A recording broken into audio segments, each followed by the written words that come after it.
Hello and welcome to my channel. If you're new here, what I like to do is to create videos that I would have found helpful when I first got out treasure hunting. That is to say, looking for gold, silver, silverware, jewelry, things like that at garage sales and thrift shops, any kind of secondhand location. What we're doing right now is the second part in an unboxing of an eBay auction. So we're going to have a look here and see what we have in these baggies at this point. I don't know if I'm actually going to remove them from the baggies necessarily. You can see even through the bag that this one is gold-plated brass. You've got a lot of the plate wearing off. And this one is, what is that? IOF, Independent Order of Foresters. Can't quite see what's going on the ribbon. LC, IOF, LBC. I think this is the Order of the Foresters. We'll flip it over here and see. Yeah, it's very cool. I don't know what all of the symbolism means, or how old this actually is.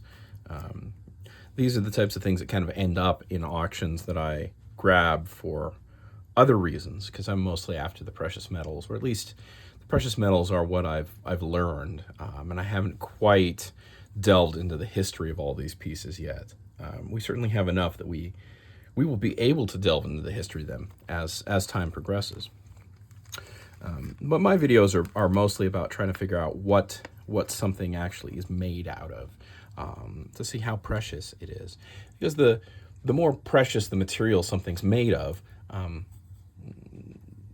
generally the more important it was to someone. Now this one is Freemason by the looks of it. Definitely have our Mason. And then Caldwell Council 254. So much symbolism in this Mason stuff. This looks like it could be silver, or at least silver plate. What does it say? Does it tell us? Woodsmen. Thinking that's the maker. Fortunately, some of these ribbons certainly haven't survived very well over the years, but these things are pretty old. You can usually tell a little bit better the age of something by the pins. In the 1910s, 1920s, the pins like, you know what, we can probably grab one here and I can show you. Yeah, so pins like this, these pins that have a catch so that they lock in place, they became widely available. So instead of actually making like a cheap pin like this cheap pin was effectively replaced by this cheap pin, which wasn't really any more expensive. So you can usually somewhat date pins just by, were they using a safety catch, or were they predating the safety catch? So this generally will predate it to, somewhere between, well, I'm not sure in this case because this is a real basic one, but sometime before the early 1900s. So probably like 1800s would be this metal, but it could be up into the 1900s. But I think this is probably plate, and the reason I think it's plate is you see the gavels there. You can see where there's some brass coming through. Now that's not to say that this piece is plate, but if that piece was, yeah, see, we've got some brass coming through right there too. So yeah, I think we have a silver-plated metal. And pardon the little jump there. In case it wasn't clear, I have a fairly significant cold at the moment, which is why my voice sounds this way and why I might sometimes pause it for a coughing fit. All right, let's just continue through what we have here. Ooh, this one's pretty cool. Why don't we reach in and see what we got here?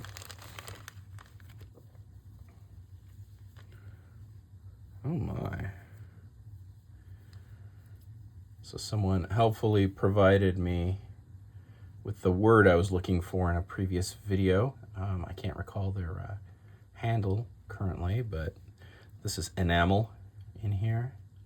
Looks like enamel on brass, but that little skull there, he doesn't look like he's brass. He looks like he might be gold.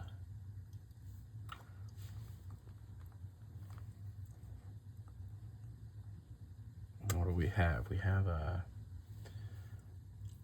Pro Aris et Focus, F-O-C-I-S. We can always punch that into the old internet search machine and figure out exactly what's going on here. Although maybe the back will tell us a little more.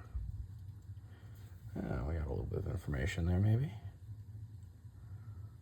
Maybe, man. I don't know how readable that is. Now, this is a good sign that you're not, well, for a bunch of reasons, this isn't gold. But when it's like raised like that and part of the mold, generally you're not in a situation where you're looking at gold. If this were made out of gold, they would have stamped in whatever information they were looking for. In most cases, there's a possibility you could have something like that's gold, but I have yet to actually handle such a piece. Every time I see it where it's raised as part of the mold of this basic piece, it turned out to be brass. Yeah, well, that's cool. I suspect this little skull here is gold, although I don't know. It's a pretty cool thing. All right. Let's see what else is in here. This has been a very interesting lot so far, to be sure. What do you think this is? Guessing a pen, maybe? Shiny box. Now you can tell the box isn't gold because it's a box.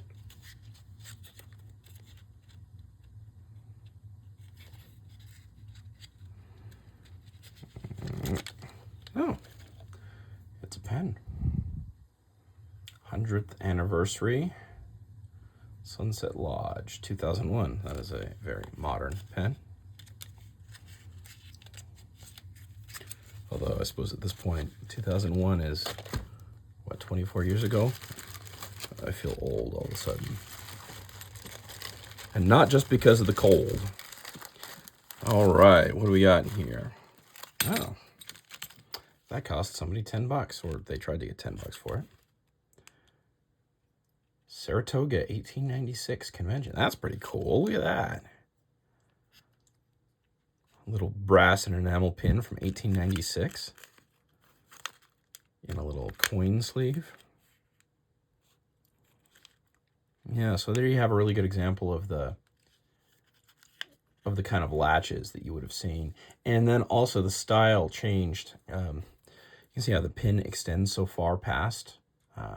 That was a style that also was changing about the time this pin was made, where the pins actually became shorter as opposed to being much longer.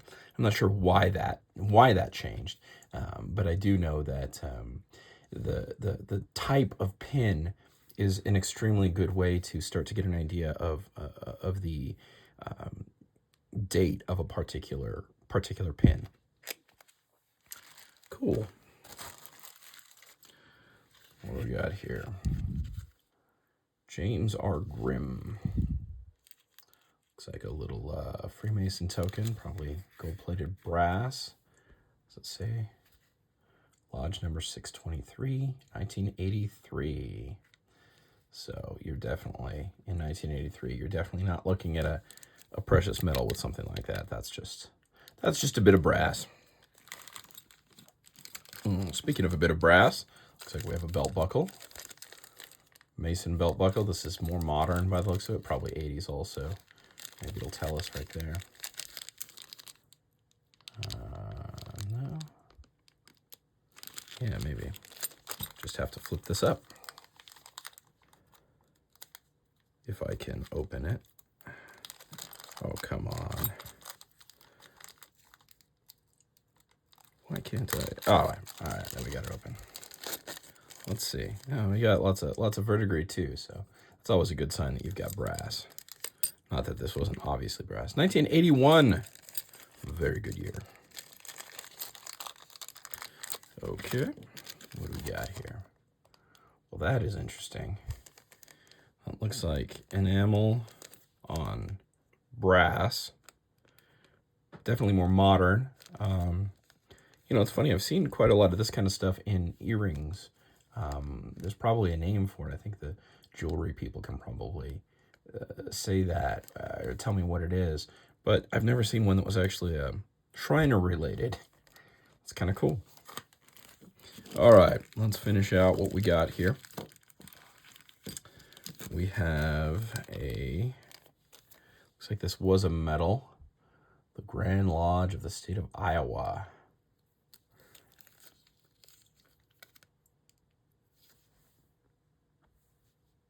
Oh, so it's got all the numbers so you can tell what's what.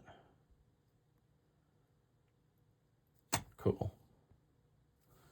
A little metal cheat sheet for knowing what numbers you've got. Then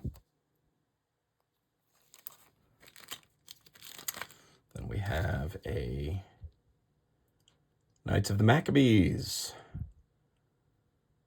So this actually is kind of cool because I think, and I know this might sound crazy, but Maccabees were involved in insurance. A lot of these fraternal organizations were involved in insurance. So you would actually have your insurance number put there, I think. I've seen a few of these things that actually are inscribed with the actual insurance ID. So like these days we carry around an insurance card, but in those days you would have like an insurance penny like this, like a you know, old-fashioned English penny in your pocket with your insurance number, which I think we should go back to, frankly. That would be great. All right, we got two more pieces here. What do we have? Looks like we have some kind of cathedral. Maybe it'll tell us.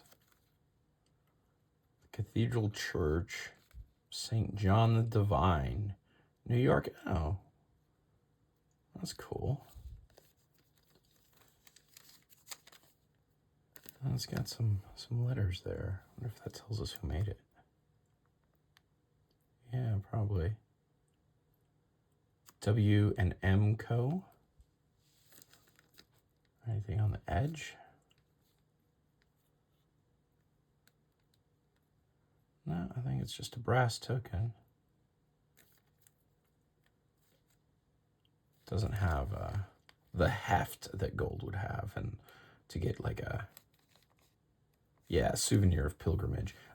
I've very rarely seen like the souvenirs like this to be made of anything that was precious. Sometimes sterling, but most of the time not. Okay, and then the last thing, almost. We're going to do one other thing here real quick. Oh, I pledge allegiance to the flag. 200th anniversary. Ancient accepted Scottish rite of Freemasonry. Northern Masonic jurisdiction. Yeah, again, a little brass token. Okay, and the last thing was, there was a marking on this guy. So I'm going to pause it, and I'm going to find some way to get this back off. And we will be right back, because we forgot to finish that off in the last video. All right, and we were successful.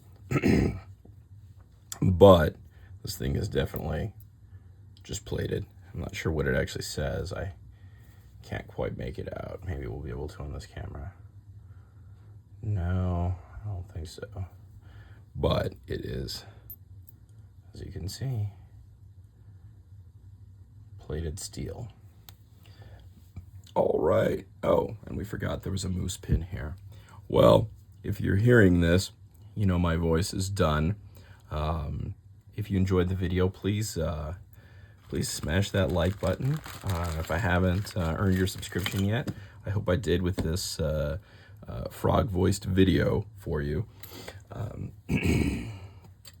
And I hope you can use this information to go out and find yourself some treasure. That really is what I make these videos for. I will also have to apologize to any of my regulars. As you can hear from my voice, I don't think I'm probably going to be able to maintain my usual upload schedule. So there may be a few days in the upcoming week where I don't actually have a video, and I apologize for that. It definitely just is talking has become very, very challenging in the last few days. I hope you have a great day.